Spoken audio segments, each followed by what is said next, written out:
So Nina, obviously you ran this incredible race, and it was a roller coaster ride, and then we didn't get the result that we were all hoping for and progressives were hoping for. So first, let me just start with something simple. Like, how do you feel now? Time, you need time. I mean, I'm still hurt from, what happened. I mean, when you got that kind of firepower coming at you, there are 13 people in the Democratic primary, and it was told to me from the moment that I announced that there would be an anybody but Nina campaign ran against me, and my goodness, they did just that. So, you put your heart and soul in that, and the movement put their heart and soul in it, and TYT, just thank you. So many people to thank. So you walk away from that situation kind of thinking to yourself, all I was doing was trying to fight for justice, and people came at me, like I was trying to take their dog or their cat or something. It's a hurtful period for me right now. Yeah, that's why I wanted to talk about it a little bit in this context, where it's a little bit more relaxed. Like, there's 13 people in the race, and then in the beginning, nobody even knew who the establishment was going to pick. Everybody knew Nina because she was a state senator. That's right. And she was campaign co-chair, obviously, for Bernie Sanders, and not beloved by the establishment. Let's keep it real. Not at all. No, apparently not. They showed how unbeloved you were to the tune of millions of dollars. They could just called me up and told me, but instead, they spent millions of dollars. Yeah, instead they called up lobbyists. Yeah, they did, a whole lot of them. To show you how much they didn't like you. But in the beginning, I didn't know who was going to emerge as the establishment candidate, because there were, generally speaking, a lot of folks who had a little bit of experience in politics in Ohio, but not much. So it felt like they were kind of picking out of a hat. Did you know that the main competitor was going to be Chantel in the beginning? I kind of got the cues that it was going to be. I mean, there were people running like Senator Shirley Smith that I served in the Senate with, Senator Jeff Johnson. I was a fellow when he was, in the Senate. There was a rep running. So there were some people with a lot of political acumen, if you will. We had a young brother running who always reminded us that he was the youngest person running in the race. And he actually had a lot of heart, Tariq Shabazz. So, but I started to hear through the grapevine who the chosen establishment candidate was going to be, and then the rest is history, as we say. Yeah, and look, also on a personal level, it looked like the polling showed that you were up significantly. I was up significantly, and what my campaign was thinking that, we did the poll, and it was true at that time. There was latter part of May, early part of June, that that the forces that ordinarily would come in would say, okay, this is a competitive race, or not necessarily competitive. Nina Turner is winning this race. Maybe we won't invest so much in trying to defeat her. But no, I think that made them turn up even more, if you ask me. Yeah, no. It had the opposite effect. I think at this point it's nearly indisputable. I think the mainstream media actually is a rare thing we agree on. Sure. So like that poll was real, and you were up 35 points. Yeah. And so when they saw that, instead of going, we have the leading Democrat in the race, right? Let's support the leading Democrat.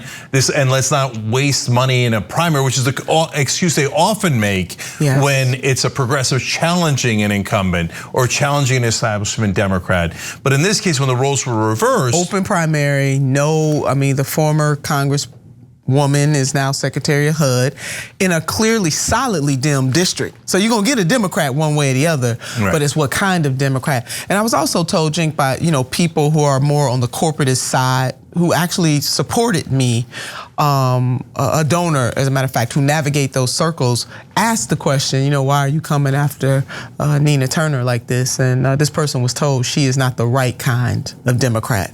And they made that really clear. So there's no question that you were targeted. Yeah. Right? I mean, obviously. Look, in my lifetime, I've seen folks targeted.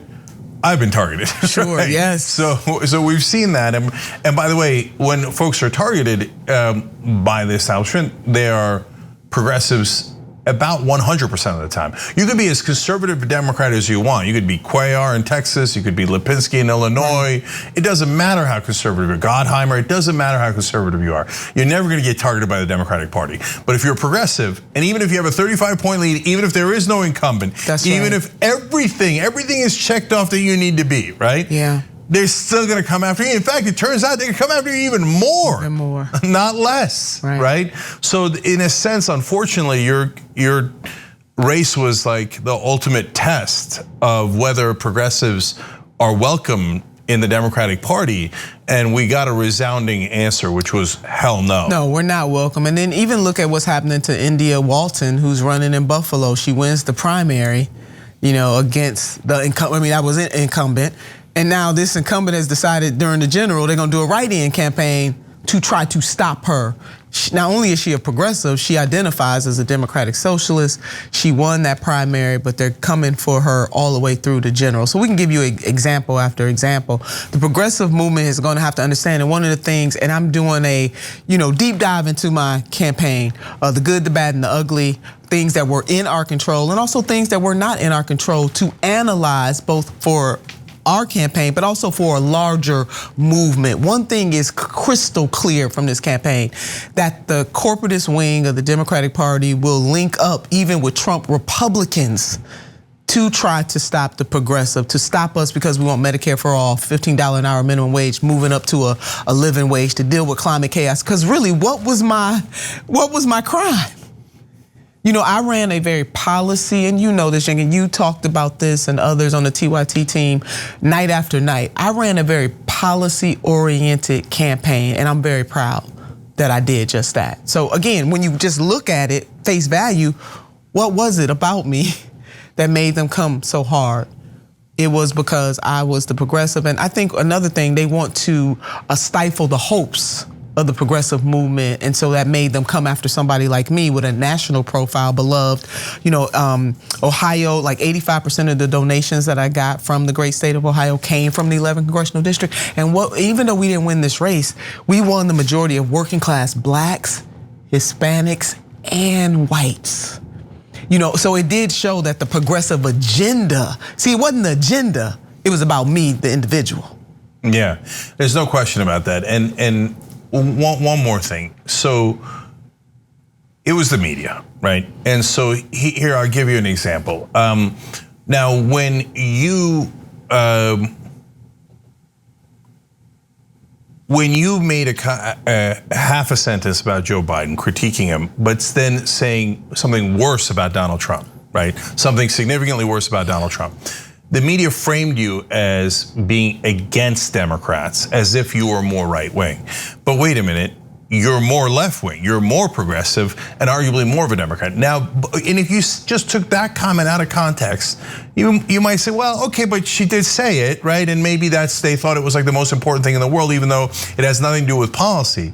But on the other hand, when Chantel said over and over again that she liked working with the Republicans, she was bipartisan, and she had a record of being bipartisan. Okay, you want to say, hey, look, compromise, whatever, right? But then she started taking Republican donations. And then Robert Kraft, which is a giant Trump donor. That's exactly right. And the press then does not emphasize that and leaves people with the misimpression, almost purposely, so I think purposely, so they would of course say not, but then I would ask them, then why did you do it? Right. That you were less of a Democrat, as if you were less left wing, when they know for a fact that you are more left wing, that you're trying to get the Democratic Party to be more Democratic rather than more Republican. And she's taken tons of money from Trump supporters, yet they don't mention that. So when you see that, how does that make you feel? Like, especially given that, to me, and I'll tell you, look, the reason I asked you how does it make you feel is that for me, that feels a little bit more despondent. Like, there's nothing we could do. The press is gonna frame us in a negative way, no matter what the facts are.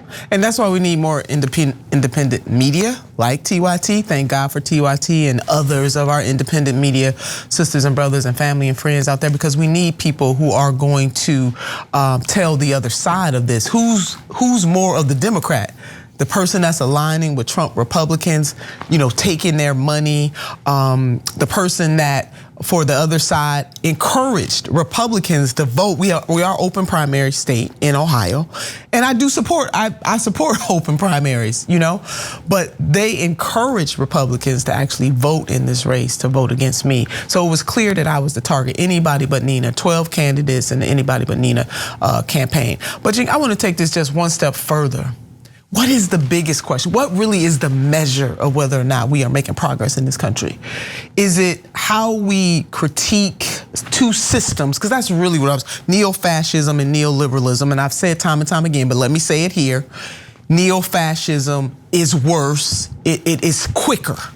Neoliberalism is slower, but the outcomes ultimately are the same, and that is human suffering in the wealthiest country on the face of the earth. That really was what my critique was about. But as David Sirota wrote when he said the new identity politics is really about loyalty, blind loyalty to a party rather than who's actually standing up for the people. If you analyze the situation, I was very policy oriented when my #1 competition was not. It was really about go along to get along, and I'm not Nina Turner. I come from the poorest city right now. Cleveland is the poorest city in the nation right now. The debate should have been more about what policies and practices will change the material conditions of the people who live in Cleveland and also greater Akron versus who's the better Democrat. Is it the better Democrat to say you want Medicare for all, increase the minimum wage, cancel student debt? Or is the better Democrat to cozy up and say, I don't really have to talk about a policy, but guess what? Whatever the president wants, I'm there. That won the day. Yeah, it did. And so again, it goes back to the media. I'm gonna bring Rashad here in a second. But so I remember in my race, I was talking to an LA Times reporter, other than asking me absurd questions like, is it true that you're attracted to women? Yes. Okay, that was an actual literal question I got from a reporter. But then when I asked him at the end of that interview, is the LA Times ever going to cover policy in this race? At least he was honest enough to say, no, we likely will not. And that's amazing. Yeah. That's amazing. It is. And Nina, you know, that fact that you mentioned there, well, they say, well, you're too independent, right? But again, look at the framing. It's true that Nina Turner is more independent than Shontel Brown because you are your own person. That's you right. make your own decisions, and everybody knows that. And Shontel said, "No, I will do whatever leadership says." That's right now, that is a fact. So then now you could choose to frame that as Shontel's a wonderful team player that is part of the Democratic Party, and she's great. And Nina is not, and we don't know if she's a Democrat. Maybe she's helping the Republicans. That's the framing that they chose. Now you could have chosen a different framing, which is one side. Shontel says she doesn't even have independent judgment. She's just going to do whatever leadership tells her.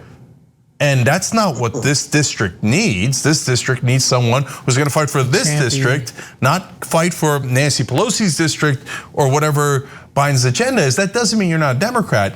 It means, and this is also correct and could have been framed this way, Nina's pushing Joe Biden to be more of a Democrat, not less of a Democrat. But they chose not to do that frame. They chose to say that independence is bad. That's right. Having your own mind is bad. Yeah. And by the way, let's also keep it real. Now, you're both African-American candidates, you're both female. Sure. But they did say to a black woman, you should not have independent thought. Right. Don't have agency. Or have agency. Yeah, want to take away my agency as a black woman, but it's okay when they do it. When corporatist wing of the Democratic Party does it, it's okay. But you let progressives do something like that and they're gonna have hell flurry. I wanna make another point too, Cenk, about the independence of the House, the Congress. It's a body with power. So that body is supposed to challenge the president no matter who's in office. Like just fundamentally what we learned in high school, 3 co-equal branches of government. And I bring that up as to say that sometimes we get caught up in asking members of Congress, whether they're in the Senate or the House of Representatives, to go along and get along when that is not in their job description, just basic, that is not in the job description. And so what I did in my run was to make sure that the people of the 11th Congressional District knew where I stood when it comes to them. Where there were opportunities to work with the president, and I believe that there would be many opportunities, I'm there. But when it came down to challenging or having the courage to ask for more on behalf of the residents or the people who, the residents in that district who need a champion, who need a fighter, I'm always going to choose them first. What is so wrong with that? Very much in the footsteps of Congresswoman Shirley Chisholm, unbought and unbossed, very much in the footsteps of Fannie Lou Hamer, who, as you know, and Doc knows, in the 60s, her and her white counterparts in Mississippi, poor people came together to challenge the status quo of the Democratic Party at their time, challenging President Lyndon Baines Johnson and others, so much so that the president had a press conference, a nonsensical press conference, to try to stop her voice from being heard, offered them 2 seats that had no voting power. You know, I mean, so when you challenge, you love. And that's all. Trying to make the Democratic Party better was my crime. Look, Shirley Chisholm's a legend. You go read her and you'll see she's saying almost exactly what Nina's saying today. It's amazing how similar it is. And so, and Nina, I never thought of the framing that way. It's true, if nobody would ever say to a Supreme Court justice nominee, hey, are you gonna do exactly what the president orders you to do? That's exactly right. Because it's an independent other branch of government that's supposed to check the other branches. But when you're running for the House, somehow they're demanding a 100% loyalty test to the other branch. It just makes no sense. But the media all in groupthink think, well, that's what it has to be. And then they message that to the voters. Now remember, the main message they're sending is she's not really a Democrat, which is so, I mean, in politics, in a primary, there's nothing more damaging. So, but Rashad, I monopolize time so much, nearly out of time. So I gotta let you ask a question about this and then we'll move on to the other thing that I promised. Yeah, absolutely. Let me first say this. White Democrats have done the same thing as white Republicans. They have figured out ways to create an infrastructure to limit the voice of black folk who would actually be about progress and change. But I do find it quite ironic that you will have Republicans who engage in these loyalty tests, and we on the left will criticize that. And then when Shontel Brown has a loyalty test of her own and says virtually the same thing, she's somehow praised. I do know there is no finality in politics, but Senator Turner, the reason why this happened is because you represent a necessary disruption in a 2-party system that is ripe for disruption. And that's why they came after you, because at the end of the day, these interests are very similar, even though they optically appear differently. And so when you come in with an agenda as a people's champ, your representation is so authentic that it disrupts the status quo of what they've always been accustomed to. So they're more interested in making a factory of surrogates rather than true leaders who represent their constituents. You came as a true leader. But I do want to ask you about the nature of the open primary. I'm a policy professor, okay? So I teach politics, policy, political theory. You support that process, but do you think that if this would have been a traditional Democrat-Republican primary challenge, something could have been different, or do you still believe that this is the best process for the electorate? Yeah, I do that. You know, the sun shines on the just as well as the unjust, so I'm not gonna change my position just because it worked against me. I want independent voters to be able to vote, and different states have different rules, but that is fundamentally why I believe in open primaries, because I want people who want to express their will to be able to do so. That's the difference between me and a whole bunch of other folks in terms of what democracy really means. And the more people that participate, I quite frankly believe the more robust and better that it is. Yeah, I want to mention one more thing that Rashad said while Nina puts her earpiece back in. Sorry, Nina. No, it's our bad on that one. Okay, so you know, what they're doing is they're quashing dissent within the party, right? That's right. And that's what Rashad was referring to there, right? But if they do that, that's dangerous, because then it drives dissent to outside the party, and then you split the vote. So it's actually a disastrous strategy, right? Yeah. So when you have progressives within the party, in a sense, they should be encouraging that to keep everybody in the same tent. That's right. Instead, they view it as a bigger threat, a mortal threat, and all right, I'm going to leave it there, because then we're going to get too political. But it's clear that that's what's happening. And I want the movement, so we're gonna, you know, my pastor preached a sermon. You know, he was very much involved in the campaign, but he said this. I want to lead these words: we don't like the outcome, but there's still lots of opportunity. And I think that there is promise in the problem if the movement itself learns from this and we emerge stronger. So I don't want people, it's all right to be upset. I am upset. I don't want people to get so discouraged. Do not get weary in well doing. Yes. And that really is, and Doc, I love that necessary disruption. I wear that, I receive that. But I think ultimately that really is what the other side wants, they want the movement to be so discouraged and to lose hope that we stop fighting the good fight. No, we must continue to push forward. That's what I want this movement to know. Well, I'll end on the same note, at least on this topic. Look, I'm super lucky. I won a lottery at the beginning of my life where I got born with a gene of hope. And so what that does is it gives you a huge advantage. You know why? Because the answer is always relentlessness. Come on. And so no matter how many times they knock us down, we're gonna get back up, okay? Until they become discouraged. That's it. Right? Man, we could knock these guys down. We knock them down all the time, but we cannot knock them out. They just keep getting back up. And if we keep getting back up, guys, I guarantee you we win. So the reason they panicked over Nina is because there's something to panic about, because they know we're coming. Right? Nina, if you were down 35, nobody would have panicked. That's right. Right? Yeah. If they didn't think you were a real threat to their corruption, but that's a different topic for another day, right? They wouldn't have panicked. They wouldn't have panicked, and they did, because we're challenging the way that they're doing business, which is business and not politics, not looking out for the people. And so, but that also means we got the people on our side. We just got to get past the gatekeepers of the press and let people know. If we let people know, they're good. Everybody who finds out loves us. That's right. So, and that's why they're worried. But I promised to talk a little bit about personal life, and I love this. So I'm going to do this with Nina at least. Okay. So, where'd you go to high school? You gotta get Dr. Richey in here. Yeah, no. Rashad, on another day, we'll come for you, okay? Because we haven't done the high school thing with you, okay? Yeah. We'll come for you. But in the time that we have left, where'd you go to high school? John F. Kennedy High School.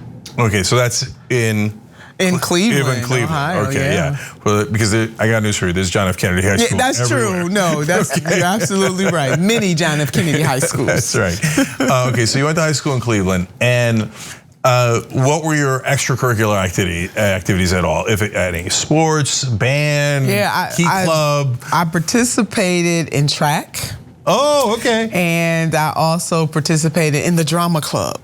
Oh, okay, that makes sense. Yes, preparation for the future. I did not know. All the world is a stage, as Shakespeare once famously said.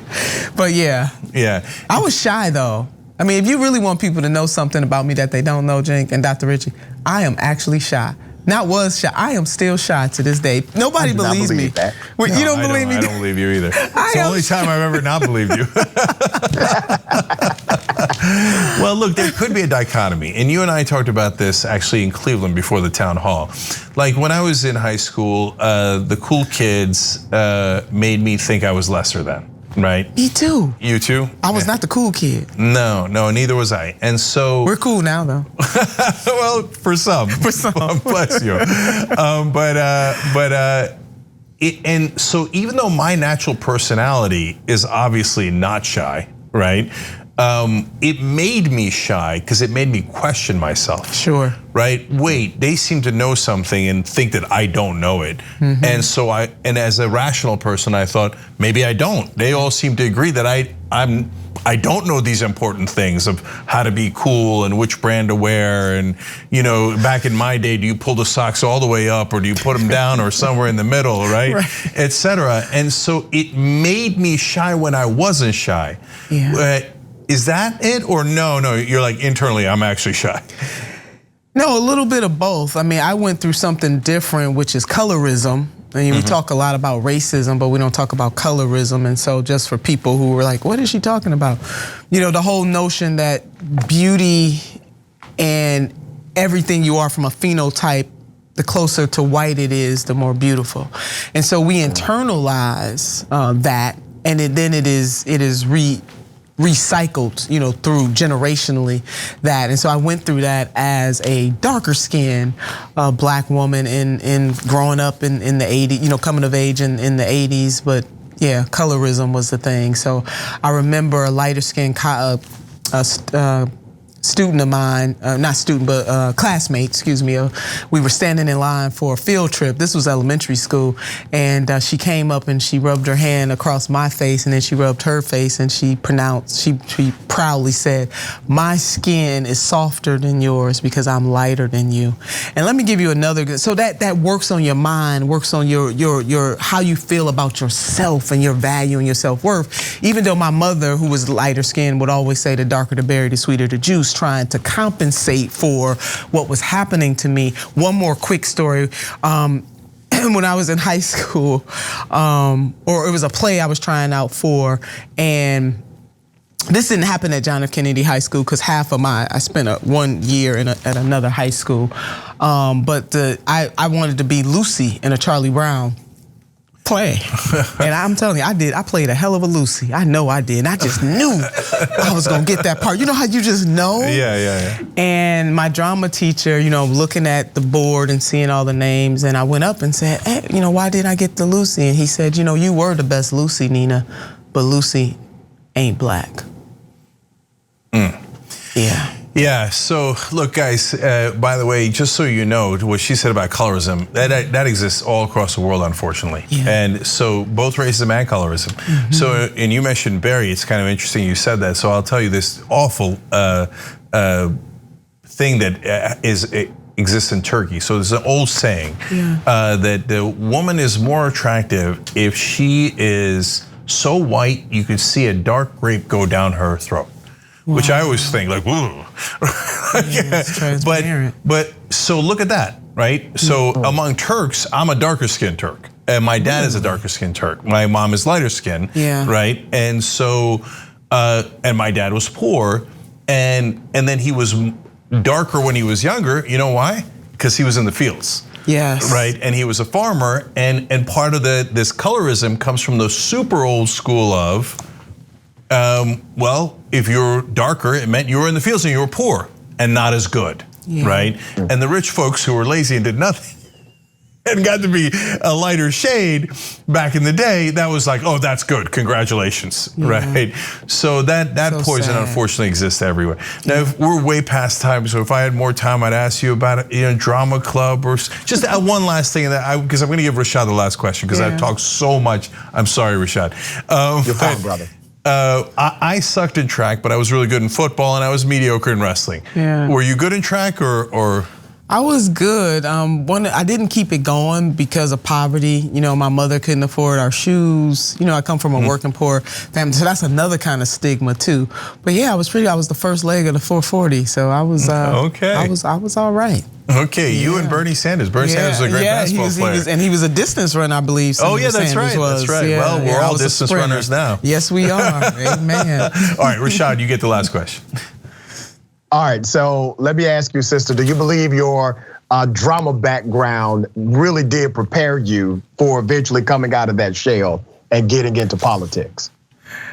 Maybe a little bit. I mean, you put it that way. I think we have touch points all throughout our lives that are preparing us for moments that we might not necessarily see at that time. So yeah, Doc, my quick answer would have to be, in a way, it did. I would also have to say that my 11th grade English teacher, when I gave my first class speech and I got it back with A++ and stars, and she told me, she said, you are a great orator in the 11th grade.